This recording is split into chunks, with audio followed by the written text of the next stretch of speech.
all about focus. Let's figure out what it is that we can do to eliminate distractions and increase our ability to deal with those distractions when they happen, because some of them are unavoidable. Today, I'm going to be teaching you 2 breathing techniques that are meant to increase focus and mindfulness, really paying attention to our bodies as we breathe. These are different tools and techniques that I teach in my stress and anxiety release presentation.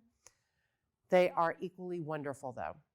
I will also be teaching 3 different tools and techniques for increasing those focus muscles, really working on the ability to focus in the moment. And that takes practice.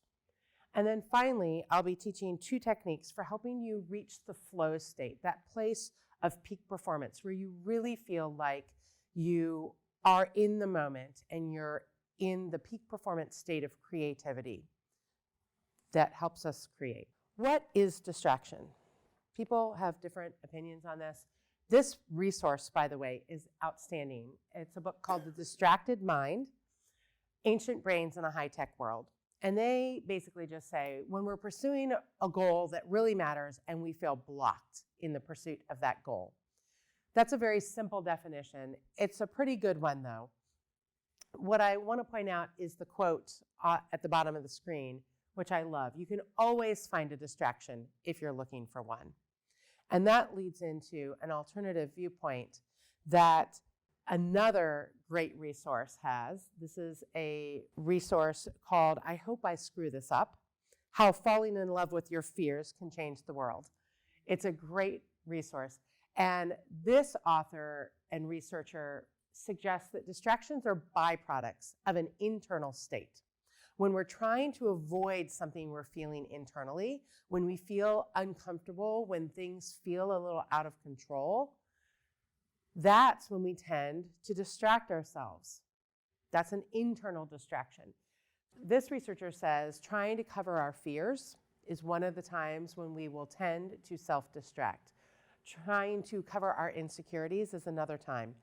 Finally, trying to find a sense of control. Our nervous systems are not actually fearful of specific things in our lives. They're fearful of anything new. The newness is what causes fear. Insecurity, that is merely the feeling of not being enough. Approval comes from internal connection, self-connection.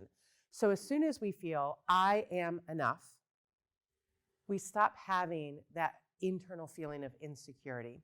In fact, when clients come to me for self-esteem issues, I will have them write on sticky notes, I am enough, and post them all over their house so that subconsciously they're seeing that message throughout the day. And I will even have them write it in lipstick sometimes on the mirror, on the bathroom vanity mirror, so that in the morning when they're getting ready, every day, I am enough. Lack of control. As I said earlier, we cannot control the world. We cannot control other people. All we can do is control our own thoughts, feelings, beliefs, and actions. And as soon as we realize that, the feeling of being fearful of sense of control or losing control, we never really had it in the first place externally. We only have it internally. And when we know that we've never lost it internally, we stop feeling fearful. And this author has a lot of really good arguments and data about the fact that we tend to self-distract or self-interrupt when we're feeling these things.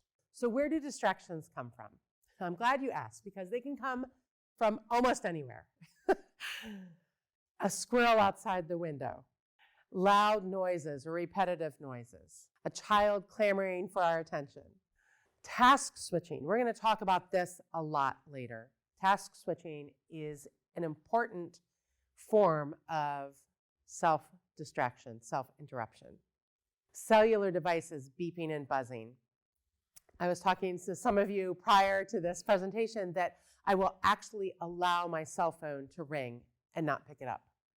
or my home phone to ring and not pick it up from time to time.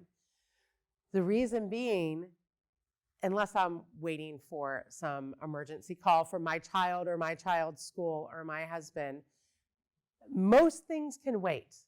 They can wait at least 5 minutes. They can wait 2 minutes, certainly. And I have practiced with myself, getting myself used to not having that nervous, anxious response every time I hear that phone buzzing or beeping or vibrating. And sometimes it makes other people around me very, very nervous that my phone is ringing, and I go, it's okay. I can let it go.